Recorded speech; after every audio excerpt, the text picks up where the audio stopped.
అందరికీ రథసప్తం శుభాకాంక్షలు. మా చెల్లి ఉదయాన్నే లేచి రథం ముగ్గేసింది. ఇంకా తాబేలు ముగ్గు కూడా వేస్తారు ఈ రోజు ఆవు పేడ పిడకలతో ఎత్తడి గిన్నెలో పాయసం వండి దేవుడికి నైవేద్యంగా పెడతారు. ఈ నైవేద్యం వండే ప్రాసెస్ సూర్యోదయానికి ముందుగానే అయిపోవాలి.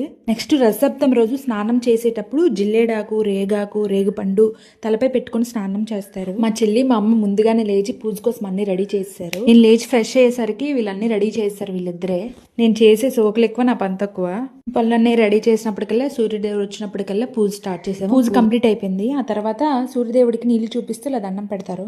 నువ్వు బాబు ఇద్దరం పెట్టేశాం. ఫ్రెష్ అయినప్పటి నుంచి ఒకరు ఫలదానం పిలుస్తుంటే వెళ్తూ ఉన్నాను. అందుకే నా ఫేస్ పైన అన్ని బొట్లు ఉన్నాయి. ఫలదానం ఇచ్చేటప్పుడు పెట్టే బొట్లు ఎలా పెట్టినా కూడా ఆ లుక్ అనేది చాలా బాగుంటది. నాకు చాలా ఇష్టం ఆ లుక్. ఇంకా పూజ అంతా కంప్లీట్ అయిన తర్వాత మా అమ్మ అందరికి ఫలదానం ఇచ్చేసింది. ఆ తర్వాత కూర్చొని ఆదిత్య హృదయం చదివాం కాసేపు. ఇంకా పూజ అయిపోయిన తర్వాత చిక్కుడాకులో ప్రసాదం వేసుకుని అందరం తింటాము. నెక్స్ట్ లాస్ట్ ఇయర్ రథసప్తంకి మా అమ్మ ఒక నోము పట్టారనమాట, గడప గౌరీ నోము. అది ఇయర్ కంప్లీట్ అయింది. నోము కంప్లీట్ అయిన తర్వాత ఒక ముత్తైదుకి చీర, జాకెట్, గాజులు అన్ని కలిపి ఫలదానం ఇస్తారనమాట. ఇక్కడ మా అమ్మ నాన్న కలిసి నాకు ఆ ఫలదానం ఇస్తున్నారు.